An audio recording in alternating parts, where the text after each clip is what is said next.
भगवत गीता। इस भगवत गीता में मानव के लिए अनमोल वचन है जो हम सबको अच्छा विचार देता है और हमें जीने का राह दिखाता है।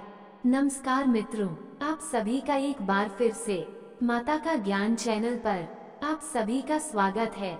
भगवत गीता अध्याय 4 श्लोक 38।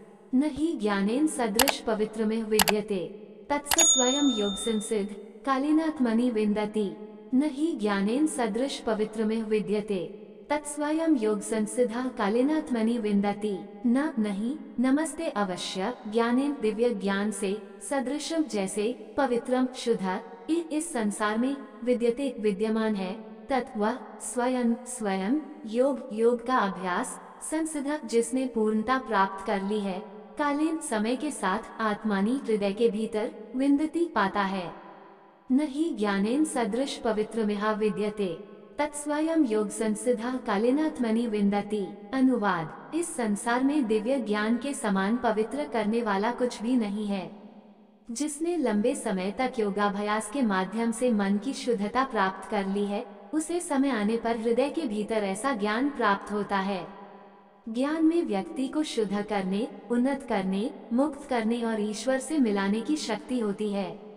इस प्रकार यह परम उत्कृष्ट और शुद्ध है। लेकिन दो प्रकार के ज्ञान, सैद्धांतिक जानकारी और व्यावहारिक एहसास के बीच अंतर करने की आवश्यकता है। एक प्रकार का ज्ञान है जो शास्त्रों को पढ़ने और गुरु से सुनने से प्राप्त होता है। ये सैद्धांतिक जानकारी अपने आप में अपर्याप्त है।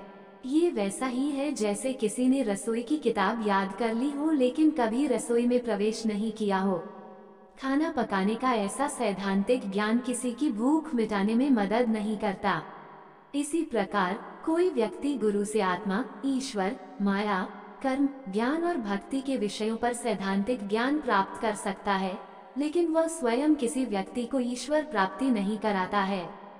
जब कोई सिद्धांत के अनुसार साधना करता है तो इसके परिणाम स्वरूप मन की शुद्धि होती है। तब भीतर से स्वयं के स्वरूप और ईश्वर के साथ उसके संबंध का बोध होता है। ऋषि पतंजलि कहते हैं, श्रुतानुमान प्रज्ञाभ्यम अन्य विषय विशेषार्थत्वत योग दर्शन 1.49v36।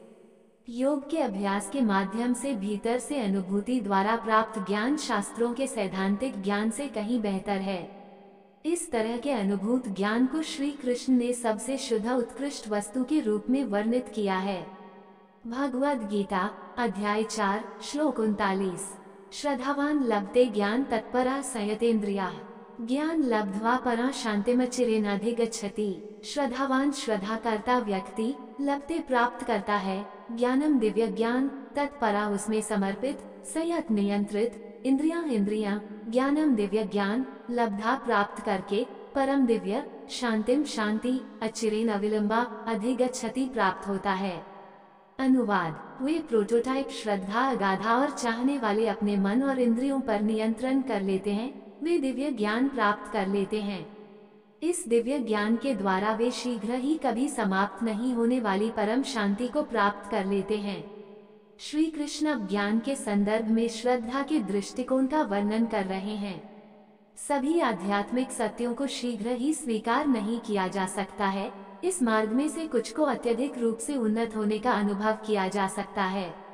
यदि हम केवल उसे स्वीकार करते हैं जिसे हम वर्तमान में देख और समझ सकते हैं, तब हम आध्यात्मिक रहस्यों को बढ़ावा देंगे।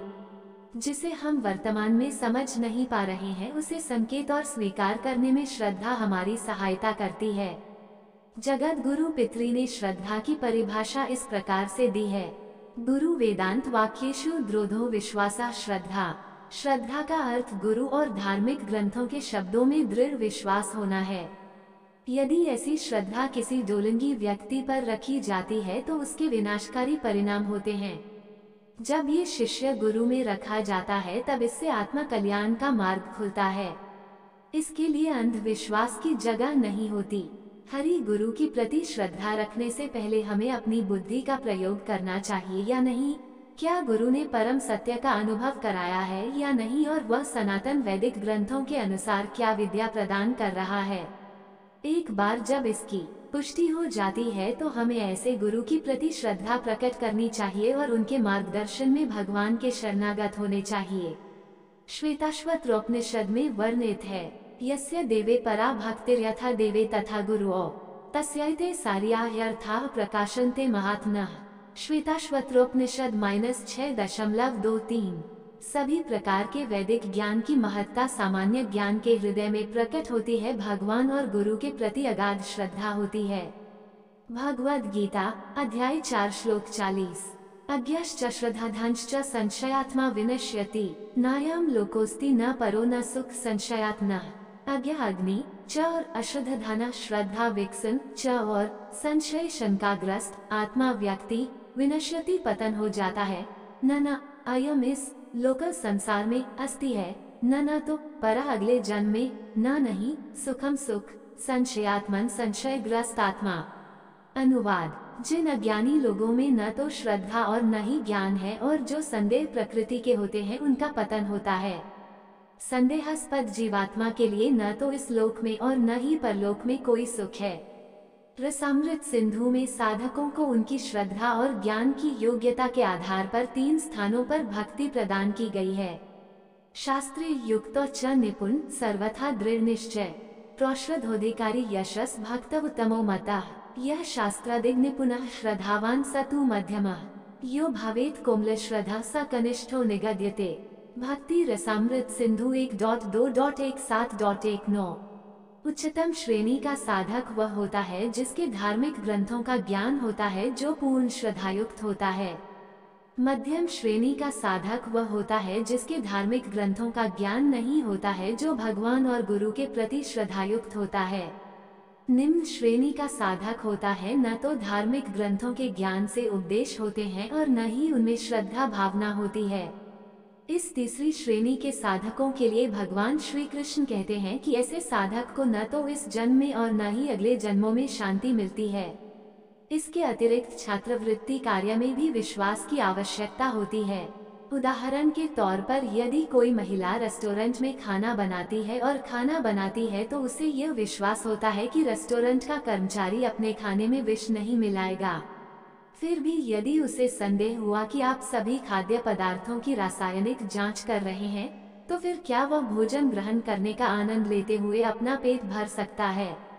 इसी प्रकार से जब कोई व्यक्ति नई दुकान में शेव के लिए कुर्सी पर सामान रखता है और जब नई तेज धार वाले दुकान को अपने गले पर रखता है, तब ऐसे में यदि वह व्यक्ति यह संदेह करने लगे कि नई मेरी हत्या करता है तो नहीं करना चाहता, तब ऐसी स्थिति में वह नई की दुकान में सहजता से डरकर नई को शेव नहीं बनाएगी।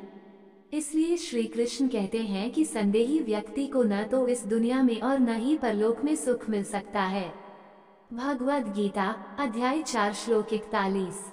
योगसन्यस्तकर्मण ज्ञान संचन संशयम आत्मवंतम न कर्माणि निबधन्ति धनंजय। योगसन्यस्त कर्माणम, वे जो कर्म कांडों का त्याग कर देते हैं और अपने मन, शरीर और आत्मा को भगवान के प्रति समर्पित कर देते हैं। ज्ञान से संचिन दूर कर देते हैं। संशयम संदेह को, आत्मवंतम आत्मज्ञान में स्थित, न कभी नहीं, कर्माणि कर्म, निबधन्ति बांधते हैं, धनंजय धन और वैभव के स्वामी अर्जुन। अनुवाद, हे अर्जुन, कर्मों को बंधन में नहीं डाला जा सकता। योग की अग्नि में कर्मों को नष्ट किया जाता है और ज्ञान से सभी संशय दूर हो जाते हैं।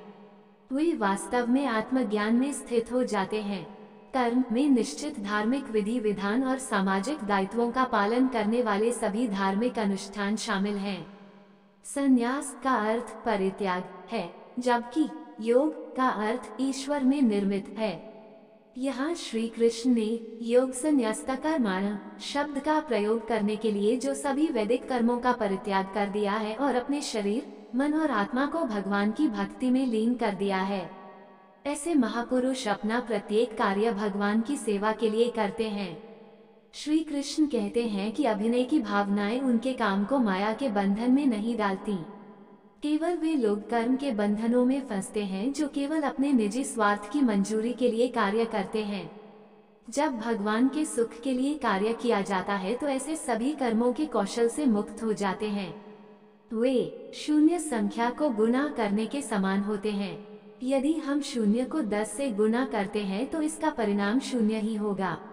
शून्य को 1000 से गुना करने का परिणाम भी शून्य होता है और शून्य को 1,00,000 से गुना करने का परिणाम भी शून्य ही रहता है। समान रूप से अलौकिक चमत्कारों द्वारा दुनिया में किए गए कार्य उन्हें बंधन में नहीं रखते हैं, क्योंकि उन्हें भक्ति योग की अग्नि में तपकर भगवान को अपवित्र कर दिया जाता है, अर्थात उनका संपादन भगवान के सुख के लिए किया जाता है। इस प्रकार से सभी प्रकार के लौकिक कर्म करने वाले संत महात्मा कर्मफलों के बंधनों से मुक्त रहते हैं। भगवद गीता अध्याय 4 श्लोक 42।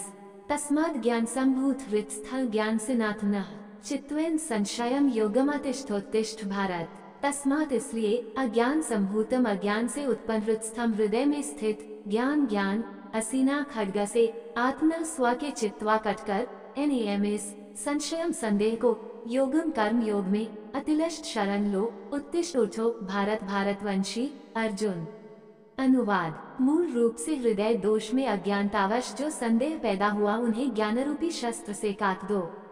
हे भारतवंशी अर्जुन, स्वयं को योग में निष्ठा करो, उठो जाओ और युद्ध करो। यहाँ हृदय शब्द का अर्थ वक्षस्थल में स्थित शारीरिक अवयव से नहीं है जो शरीर में रक्त को संचारित करता है। वेदों में उल्लेख है कि हमारे मस्तिष्क में एक भौतिक मस्तिष्क होता है, हमारा सूक्ष्म मस्तिष्क हृदय के क्षेत्र में रहता है। इसी कारण से प्रेम और घृणा की अनुभूति होती है, हमें हृदय में आनंद और पीड़ा का अनुभव होता है। इस प्रकार से हृदय करुणा, प्रेम, सहानुभूति और सभी शुभ भावों का स्रोत है। इसलिए जब श्री कृष्ण ने उल्लेख किया है कि हृदय में जो संदेह पैदा हो गया है, तब वह मस्तिष्क में स्थित है, क्योंकि मन ही वह सूक्ष्म यंत्र है जो हृदय स्थल पर स्थित है। अर्जुन के आध्यात्मिक गुरु की भूमिका में भगवान श्री कृष्ण ने अपने शिष्य अर्जुन को आकर्षित किया है कि कर्मयोग के अभ्यास से अंतर्दृष्टि कैसे प्राप्त की जा सकती है। वे अर्जुन को उपदेश देते हैं कि वह अपनी बुद्धि और श्रद्धा दोनों का प्रयोग अपने मन के संदेह को दूर करने के लिए करें। वे उसे कर्म करने का अभ्यास कराते हैं और उसे उठाते रहने तथा कर्मयोग की भावना से युक्त युद्ध करने के लिए कहते हैं। कर्म का त्याग करना और कर्म करना दो विरोधाभासी उपदेश अर्जुन के मन को अभी तक त्याग देता है, जिसमें वह अगले अध्याय के पद पर प्रकट होता है। वे उसे कर्म करने की सलाह देते हैं और उसे जगाने और कर्मयोग की भावना से युक्त युद्ध करने के लिए कहते हैं। कर्म का त्याग करना और कर्म करना दो विरोधाभासी उपदेश अर्जुन के मन को अभी तक त्याग देता है, जिसमें वह अगले अध्याय के पद पर प्रकट होता है। वे उसे कर्म करने की सलाह देते हैं और उसे जगाने और कर्मयोग की भावना से युक्त युद्ध करने के लिए कहते हैं। कर्म का त्याग करना और कर्म करना दो विरोधाभासी उपदेश अर्जुन के मन को अभी तक त्याग देता है, जिसमें वह अगले अध्याय के पद पर प्रकट होता है। दोस्तों, ऐसे ही और कहानी सुनना या देखना चाहते हैं तो डिस्क्रिप्शन में लिंक मिल जाएगा, आप वहां जाकर देख सकते हैं। और आपसे निवेदन है कि यह वीडियो आपको अच्छा लगा हो तो लाइक शेयर सब्सक्राइब जरूर करें।